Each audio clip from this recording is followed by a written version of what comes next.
so much, everyone, for coming and taking your time today to learn about our doctoral program. So I know some of you submitted questions, so hopefully I'm going to answer them. So I'm a professor in the counseling psychology division. I've been here since 1981, so I'm an old timer. And I was the training director for about 17 years. And then I stepped down, and then I've been back this semester because the regular training director, Dr. Alex Peters, is on sabbatical. So I'm filling in for him today, but I pretty much know what I'm talking about. So I hope this will raise your enthusiasm about our program. So, okay, so I should have shown my picture. So why choose counseling psychology as a profession? First of all, you can play a role in enriching the lives of other people. And ours is a scientist practitioner program. So through your research, you're contributing to knowledge, which can affect people's lives. You can work for social justice, both in your scholarship and your clinical practice. And one thing that is wonderful about this field is you can engage in multiple roles, not only as a therapist and a researcher, but also as a consultant, a supervisor, an instructor. And these can change over the course of your career as your interests evolve. So you may start off, for example, working in a college counseling center, and then you may decide to go become a faculty member or a researcher. You may do some consulting with like sports teams, go into private practice. And the other thing is a big part of our field is personal self-awareness as an individual, a member of a community, and as a professional. And the professional community of counseling psychologists or applied psychologists more broadly is really a great professional community to join. Really wonderful people who are very like-minded, particularly in their dedication to changing the lives of individuals and families and communities.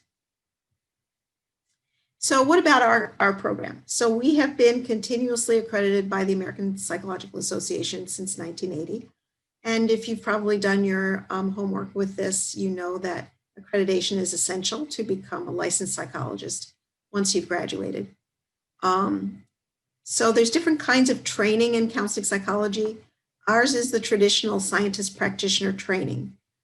So compared to for clinical, some of the other terms are clinical scientist, scholar practitioner. We emphasize equally the science and the practice of our field. And that doesn't mean that we expect that people will do science and practice. It means that, but it also means that we approach clinical practice from the mindset of a scientist, and we approach science from the mindset of a practitioner, like what will be helpful. And our coursework is developmentally sequenced, both in terms of this on the science side, the research side, and in terms of the practical side, where it starts off with very basic skills in research design and statistics, and in interviewing and counseling skills, and then becomes more advanced as you go along. So if you join our program, you gain skills and knowledge in all of these different areas: psychotherapy, assessment, teaching, supervision, and consultation. So as I said before, we have a scientist practitioner model, which we see as pretty 50-50. Even though I think the majority of our students wind up in practice for their first employment after graduation, quite a number of them go into academia or work in medical schools as staff psychologists who also contribute to research. And because all of our students have an opportunity to teach undergraduates or master's students, our students love that. And I would say at least 25% of our graduates are involved in teaching, either part-time or full-time. So counseling psychology as a field is different from clinical psychology in its emphasis on people's strengths and normative human development. Focus on prevention as well as remediation. It's not like you're not going to learn about abnormal psychology. And it's not like you'll never work with inpatients or with people with serious mental illness, but it's kind of a slant of the way our field is much more broadly focused than on the medical model of diagnose and treat. And in fact, there's a focus on contextual factors like the fit between a person and their environment. Very important. Social justice and diversity are a huge aspect of our field and in our program, so that you are exposed to that in pretty much every course, paying attention to individual and cultural diversity. And one of the options for teaching is which Jake did, which is to teach a course in cultural diversity and social justice. And our training, I believe, is high quality. So one of the things that's unusual about our program, not totally unusual, but I think is a high point of our program, is that you are supervised by faculty, many of us who are practicing psychologists, as well as academics. So in our training clinic, which is on campus, students work in small teams in their second year, learning basic psychotherapy skills and working with clients in the community, adults in the community. And the supervisors are faculty members. And in a lot of programs, the supervisors are advanced doctoral students. So you don't have the wealth of experience that you have from faculty who have been doing clinical work for many, many years. So some of the fast facts about our program: it's a minimum of 81 credits, which includes coursework, seminars, practica, a full year internship, which is true of all APA accredited programs. And for internship, people go into many, many places nationally. I've probably had people over the last 40 years in almost every state of the union. And a dissertation.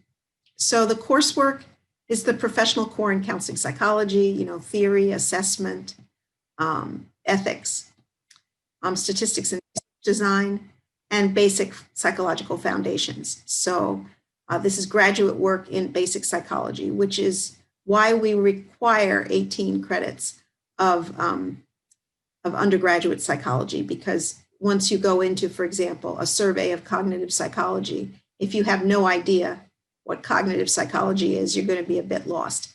So there's 5 areas of psychological foundations: biopsychology, cognitive psychology, social psychology, developmental psychology, and history and systems of psychology.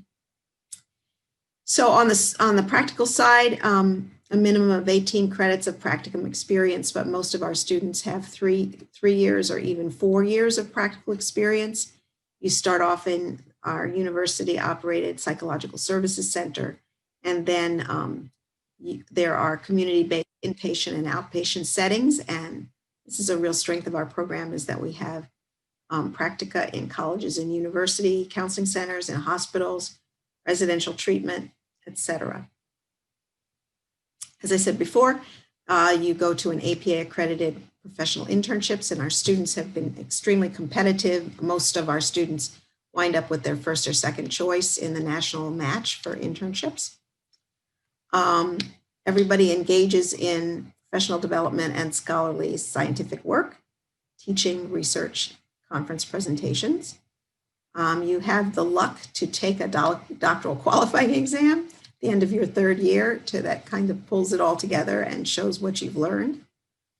There's a research tool requirement, which is generally a course. That's not a required course, but a course of your choosing that has something to do with your research. So it's generally an advanced statistics course or qualitative research course.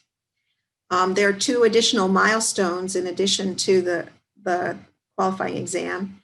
All of our students, before they graduate, have to have done a conference presentation regionally or nationally or internationally that you're the first author of. And you must also submit an empirical article to a journal. It may not necessarily be accepted, but you need to submit it and be the first author, meaning the lead author. And your dissertation, as true in any similar program, has to be original research. So what about our program particularly? So over the years, since the 1980s, people who have been looking at all the counseling psychology programs, and there's probably somewhere like 80 or 90 of them now, but we've consistently been ranked in the top 5. And that's primarily on the scholarship of the faculty and the students. So our faculty are internationally recognized. We co-author books and book chapters and articles with other scholars throughout the country and as well as internationally. And we present our research in international conferences as well as nationally. We have a very high rate of program completion. Usually dropout from our program is like 1 to 2%, times 0%. And almost all of our students have become licensed. I think I think it's 95% as of this year. The few students that have not gotten licensed have begun. The reason is very often because they've gone into some position in which licensure is not required. So I'm thinking, for example, of one person who was very interested in career development and has had a career in the New York State Labor Department and does not practice as a psychologist, so never got licensed. But we don't have a high failure rate in that. Most students are funded for 4 years of full-time doctoral study. It's not enough money to live on, but it does offer you tuition and health insurance and a stipend for 10 months of the academic year. In this economic climate, we're hoping, because of the pandemic, the university and the state has lost a lot of money. We're hoping that we'll be able to continue that. I have no reason to think that we're not, but we don't guarantee the funding. We guarantee it for the first year, and but traditionally we've been able to fund people for 4 years. So our graduates join the profession, and I listed a few things here of different employment settings. Also, we take about roughly half of our students come directly from undergraduate work and half come from a master's program in typically counseling, mental health counseling, clinical psychology, or general psychology. And we do allow a transfer in of credits from graduate work that is similar to ours. So we don't tell you ahead of time when you apply how many credits will be applied to the program, but when you are admitted, we look at your syllabi very carefully and decide how many credits would transfer. We do not transfer credits for internship or practicum because we believe that you need to be trained by our faculty in that domain. Other reasons to choose us that make us a little different. We really value collaboration between students and faculty. So your faculty advisor is really a mentor who hopefully will go with you to conferences and present together. We have a very strong focus on social justice in our extracurricular activities as well as in our coursework. Students have a wide latitude to conduct research in many different areas of psychology. As I said before, a large variety of clinical settings, a high success rate of obtaining one of the top ranked internships in the country. Students run a diversity conference every year, which Jake or Allie could tell you about, in which we bring in keynote speakers and panelists from around the country to speak to issues of social justice.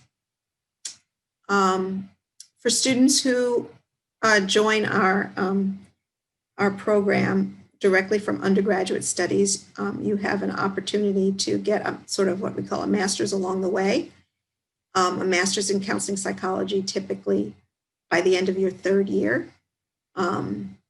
It is not a master's degree that leads to licensure at the master's level, but it does give you a master's degree if you want to apply for that. We also have a health disparities certificate that we share with the School of Public Welfare and the School of Public Health.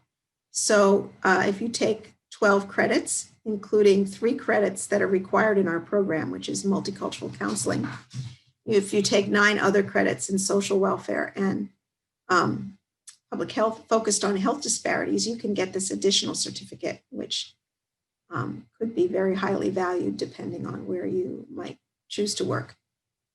And also, if you're interested in family therapy and you've got some skills in speaking Spanish, you could participate in an exchange program in family therapy at a university in Spain, which is right on the Atlantic, a stone's throw from the beach.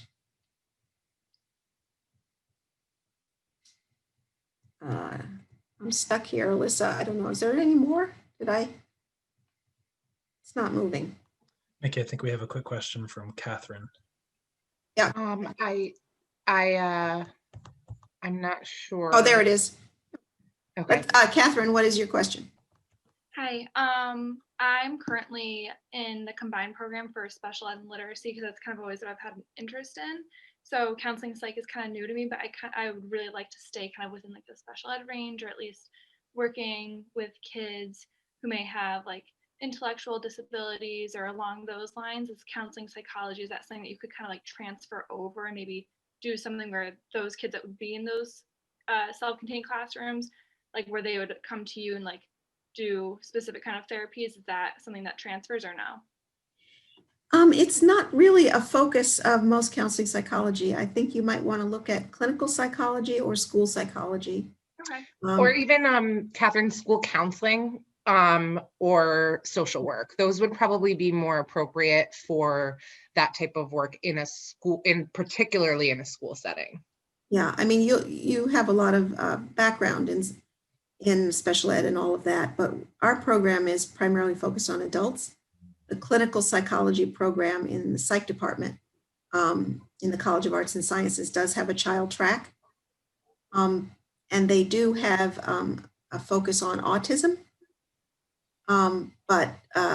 Yeah, in working in the school, like in public schools, that's only as school counseling, and that's at the master's level. Okay, thank you. Yeah. Okay, so we provide great support from the faculty and the students. Faculty have a lot of different specializations, and we're all very active researchers, national leaders. Many of us have gotten awards nationally and internationally. About half of us are practicing psychologists.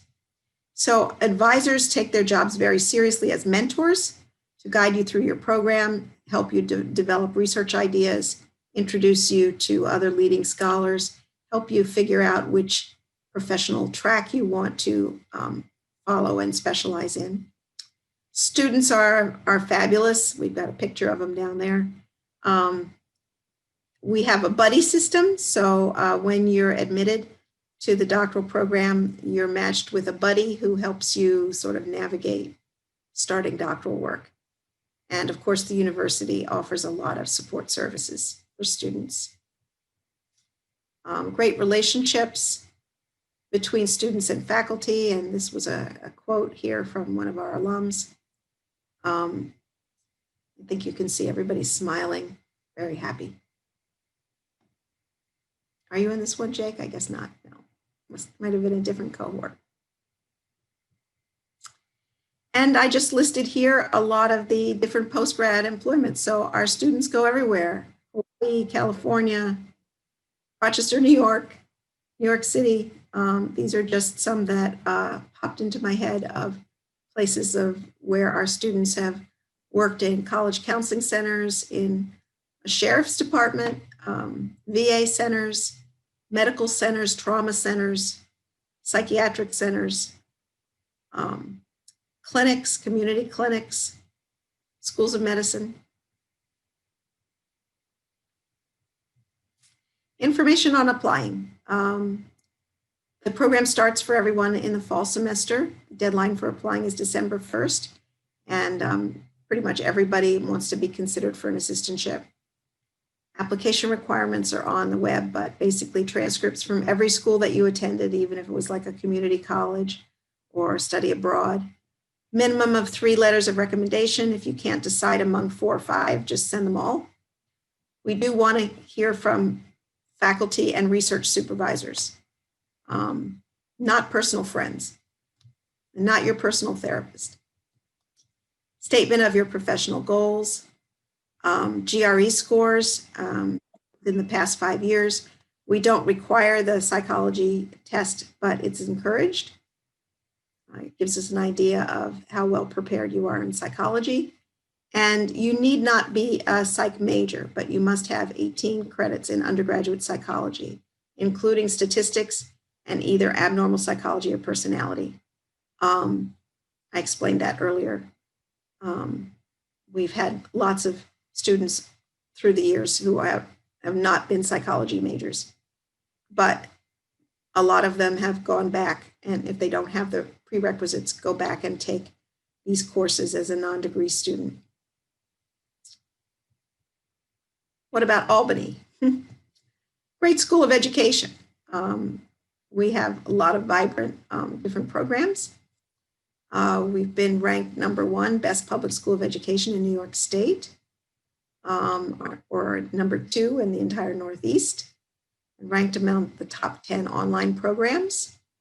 And we have a long history, so that the University at Albany, you may not know, started as a school of education. So it's, maybe you know, Alyssa, what are we going on? Close to 200 years, 185, something like that, as a school of education. More information is here. You can contact me up through the beginning of February. And then there's the PI Center where Alyssa works, which PI stands for not pie that you eat, but Pathways into Education, that provides information. So Catherine, maybe I think Alyssa can help you more specifically with combining your various interests. So, wow, just about half time. Oh, you've got pie there. I didn't see that picture. That was on Pi Day this year, 3.14, March 14th. That was the last thing we were able to do before everything shut down. Okay. So this is the last slide, right? Oh, no. Okay. All All right. So I'll run through these. There are enough assistantships available definitely for the first year. First year, all students have research assistantships to work with their mentors. Typically in the second year, students do teaching assistantships. Then in the third year, they might do a clinical assistantship or work at the career services office or the counseling center. What active work for equity and inclusion? Oh, wow. I'm going to turn that over to Jake and tell us about the Social Justice Coalition. Maybe I'll go through all these and then you can come back. The chances of being eligible. Of course, we are very interested in diversity, so we're really interested in international students. So yes, if you complete a bachelor's or master's abroad, you're welcome to apply. Internship opportunities. I'm assuming that people mean for the 2,000-hour final internship. There's only 2 right here in the Capital Region. One is at the Albany Psychology Consortium, which is between Albany Med and the Capital District Psychiatric Center and the VA. And the other one is at our counseling center, University at Albany. But if you're talking about practicum opportunities before you go on internship, I think I mentioned those in hospitals and various places. Can individuals with this degree teach? Yes, we encourage teaching. How long do students wait for an admissions decision? We will be choosing the top students in early December and have interviews, Zoom interviews online this year in January and probably make decisions in February. for the first round of decisions. Financial support, we don't know what the level of assistantship funding is going to be this year. In the past, what is it, Jake? Is it what, 17, 18,000 for 9 months, something like that? First year was about 16, 17, and then we got that bump last year. So now it's about 18 for second and third years. Yeah, so I don't know whether that's going to be the same because of the financial shortfall. But it also includes tuition, even for out-of-state tuition, and health insurance. I think I answered that. Is prior research experience required? We don't put it down as a requirement, but really you're not going to be considered if you have not done quite a bit of research. If you're not interested in research, you'd be miserable to come here. So you might as well, if you're really not interested in doing it, you could just leave the Zoom call, because this is a scientist program and it's heavily research focused. So we want students who have done research, maybe not as the first author, but been on research teams as an undergraduate or a master's student. To be competitive, yes, you need to have done research. We've often had students who've done research in fields other than psychology, like sociology or even biology, but you need to want to be a researcher. Otherwise, this isn't the program for you. Okay, and that's I always think this looks like a Superman kryptonite, or what is it? This entrance to our university. It's very Justice League. Is what? What'd you say? The Justice League. Is that what you're saying, Mickey? I was thinking about Superman. I don't know. It just seems sort of like science fiction-y. I don't know. Anyway, I'll stop my tangential rants and open it up so that you guys can see each other. And oh, there's Allie. If you want to wave, Allie is a third-year student in our program. And so feel free to address questions to Allie or Jake. We do have a question, but before we get to that one, if you don't mind just talking about the social justice initiatives within the program. Right. Yes, so there's multiple avenues to pursue this, and I think the faculty and the students are often engaged in many of these. Mickey did mention the diversity conference. That's the responsibility of the second year cohort to put on, to host, to find the speakers, determine the layout. But I think members of the community and students in the university are all invited to attend. And so that's a really great way to get involved. There's also another current initiative that members of the counseling and clinical psych programs are involved with, and that's reaching out to the communities to just offer psychoeducation and also kind of advertise for our psychological services center. I am not directly involved in that anymore, but I have the contact information if folks would like more information about that. And then recently we've started the Social Justice Coalition, which has several aims. The first of which is to kind of de-institutionalize our program, but then also to extend out into the communities to really stress and figure out ways that we can promote equity and inclusion and promote these safe spaces and just be allies in multiple domains. Currently, as I said, we're kind of focused internally right now to address our program and ways that we can do that. But I think as COVID starts to hopefully soon filter out, we were starting to look outward and develop some strategies and in areas of opportunity and engagement in our community to make a difference there. Thank you, Jake. We did have a question submitted, and people can feel free to start submitting any additional questions that they have. But someone wanted to know if having a master's degree is strongly preferred or not necessary. It's not necessary, and it's not strongly preferred. So every year it goes, it's different. So in the first year group that we have now, we have 5 people that came right from undergrad and 3 that came from graduate work. I don't know what it was like in your cohorts. Allie, what was it in yours? I think everybody except Jake and Chung Yoon. So out of two of us had master's degrees and the rest were undergrads. Some of us had been working and some of us came directly from undergrad. Yeah, so we try to balance it because we find that the students have different strengths. So very often the ones coming from undergrad have been in multiple labs and have done a lot of research and maybe have worked on a hotline or worked in a residence hall as an RA.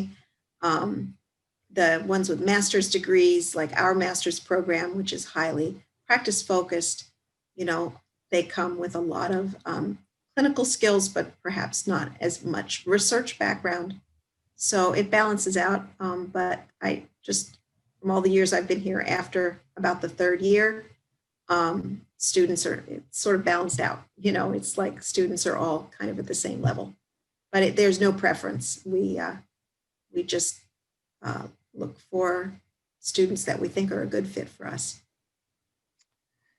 Do you have any advice for an undergraduate McNair scholar looking to enter the PhD program? Yeah, we love McNair scholars. So we encourage you to get references from your mentors and to explain your past. Well, this is true for everyone, to explain your past research experience and research interests going forward in your personal statement. I see there are a couple of other Is it to the program contingent on research interests match with a faculty member?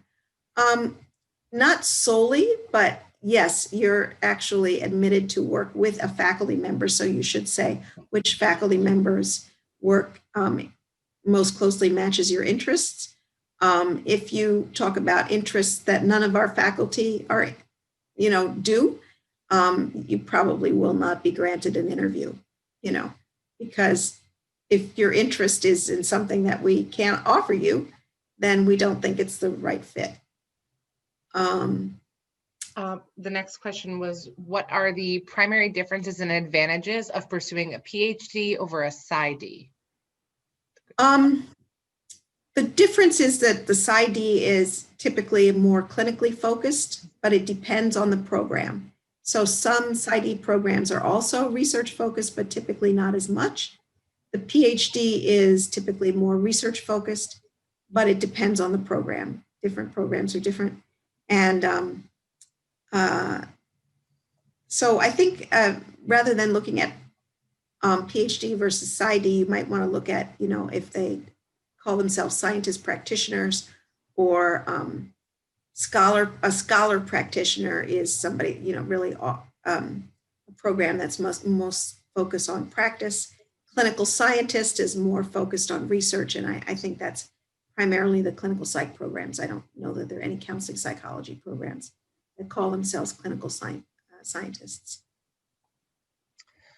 What is the typical size of a cohort, and are there any plans to change this due to the pandemic? We had some smaller cohorts, like 4 or 6, but that's really very small. So our typical cohort is 7. We took in 8 this year because we'd had 4 or 5 in the previous year, but we're looking to take in 7 typically. How does the mentorship matching process go? Is there research opportunities with multiple mentors, or do you have a primary mentor? So your primary mentor is your faculty advisor, which is why it's important to write in your personal statement what kind of research you hope to do and what kind of research you've done in the future. And you might even want to reach out to those individuals. On our website, you can see a profile of each person.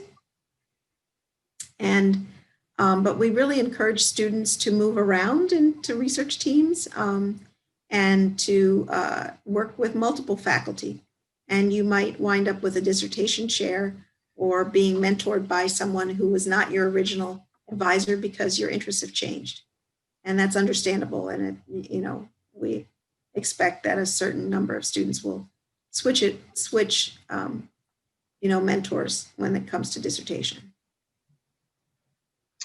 Is some kind of background in clinical work preferred, and if so, what kind? Well, the people that come in with master's degrees usually have a practicum and an internship at the master's level, seeing clients, very traditional and usually community settings or a college counseling center. People that come in from undergraduate usually have hotline experience. They've been a summer camp counselor. They've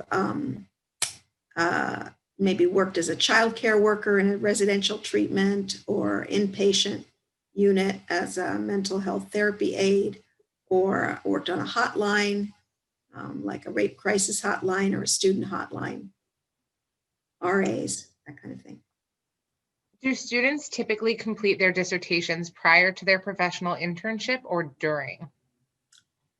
We strongly encourage that people to be done, right? Allie is smiling. Before you go on internship, what I say is when you get on internship, if you have nothing to do at the end of the day, you're really going to love it. If you have to come home and work on your dissertation and spend your weekend working on dissertation after a full-time job, it's going to be difficult and stressful.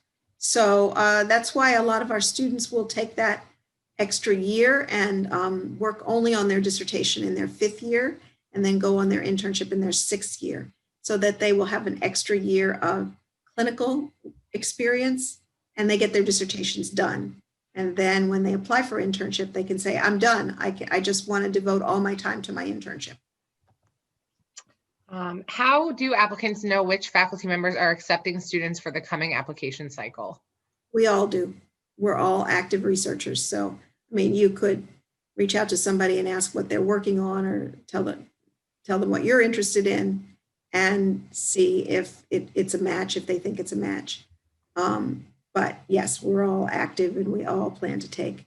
Well, actually, we have one faculty member, Susan Phillips, who's only half-time in our program, and she's half-time in higher ed, so she doesn't take a student. And Jason Gallo, who is our director of master's training, is really a training director and not a researcher. But anybody who has, all the others, the rest of us are active researchers, the 7 of us. I'm sending in a chat a link to the Division of Counseling Psychology website, which might help you to connect with some of the faculty within the department. Yes, and I was going to share a link. We just, let me see here. We just updated our student data. I think this is the right link. No. I think I can find it just shoot, I thought I had it here.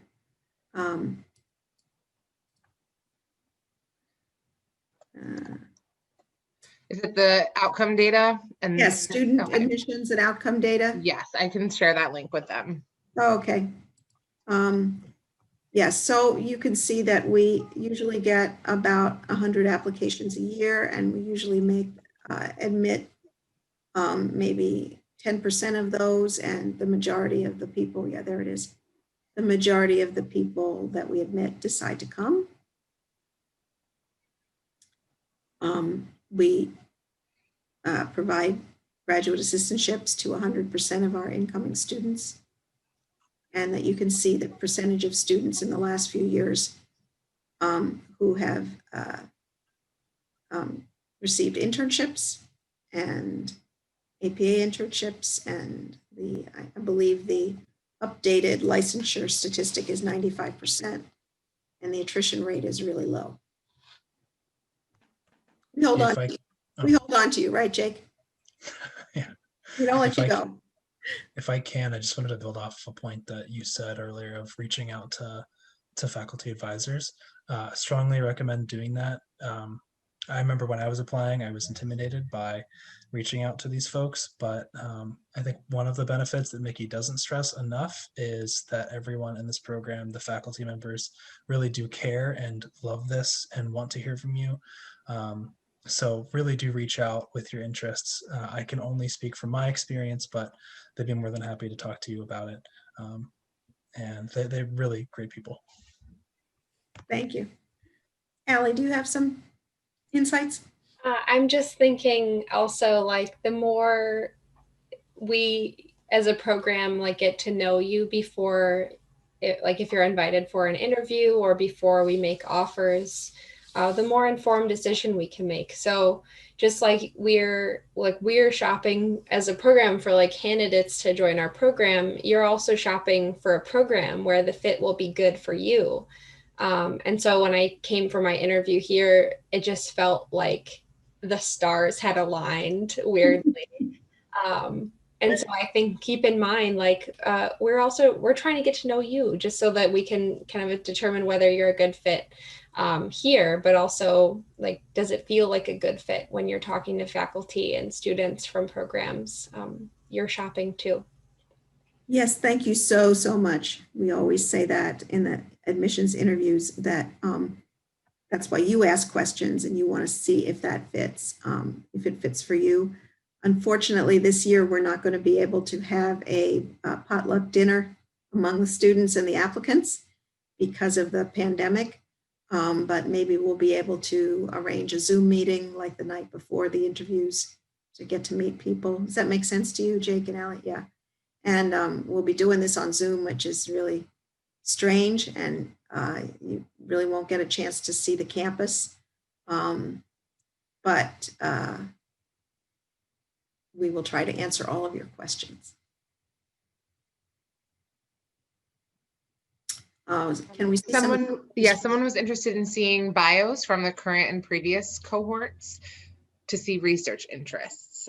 It's funny because I was actually going to recommend this. Something that I did when I was working on my PhD program was when I was looking for a chair for my dissertation committee, I actually looked them up in ProQuest to see what other dissertations they had chaired, what types of topics their students that they had worked with had written about, and that was actually very helpful. So if you do have access to ProQuest, which I believe it's public access, is that true, Mickey?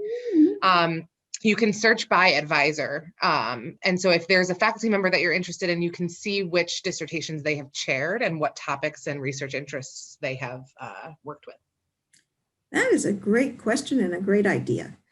Yeah, I felt a little bit like a stalker, but I'm going to be honest, it really helped. It helped me to choose.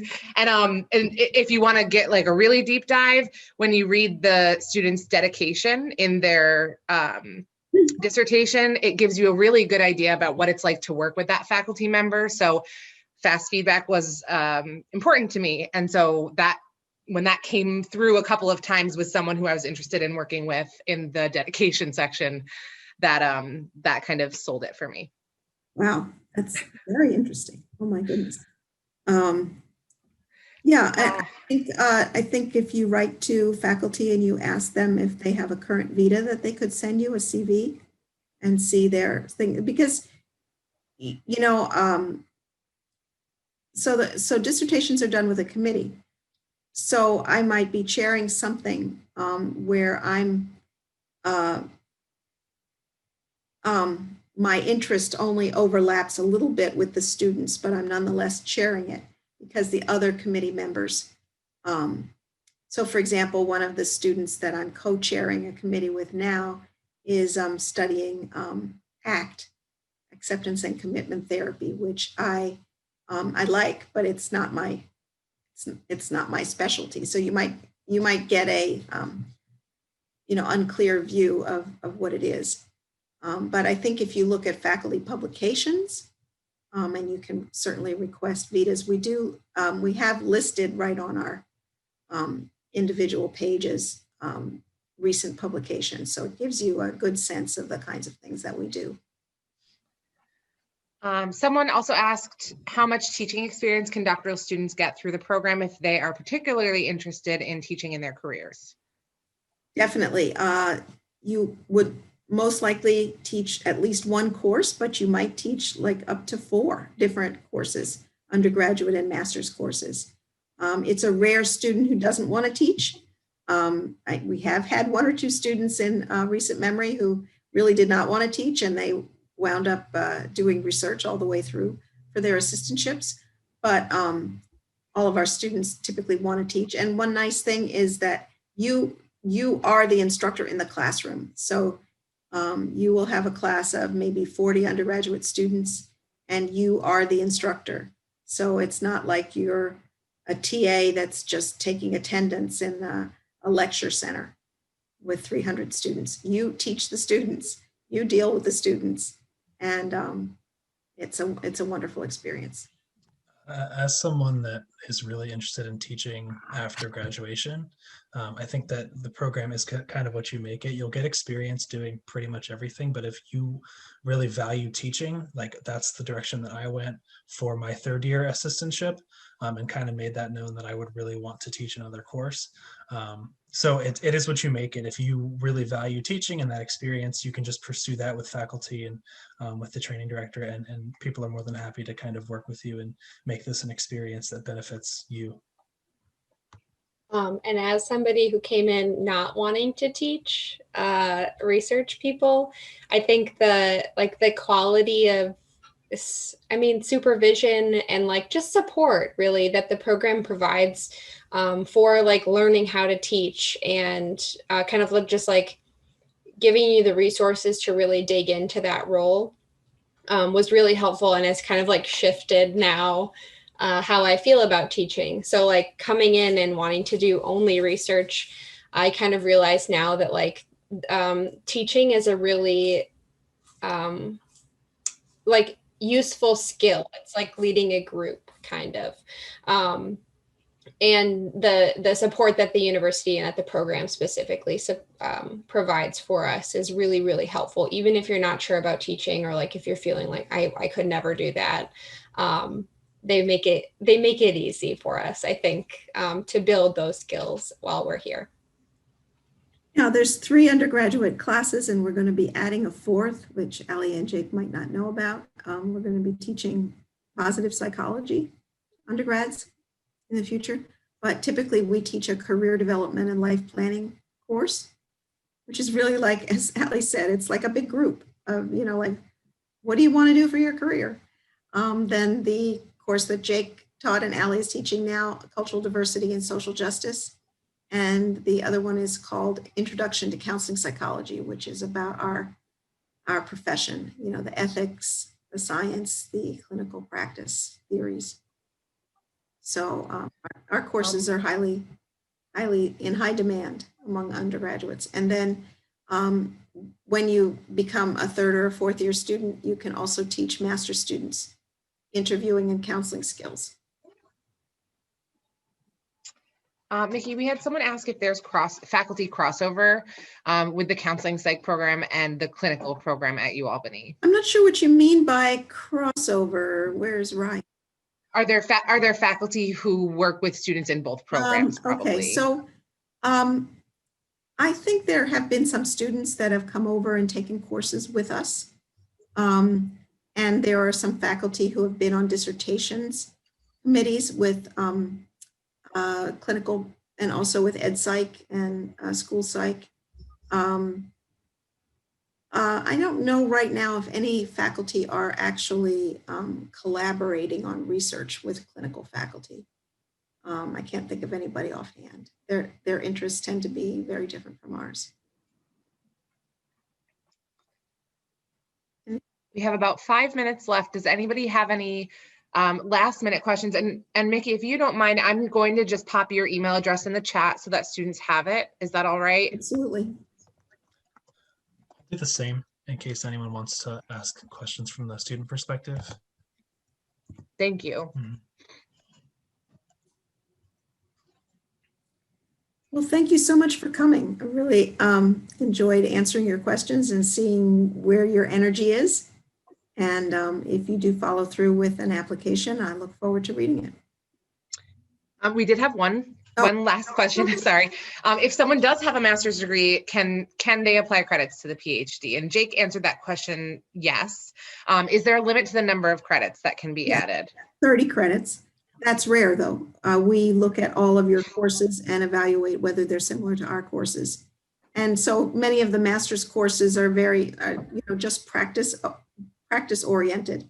So they don't really count for a course that's heavily research focused.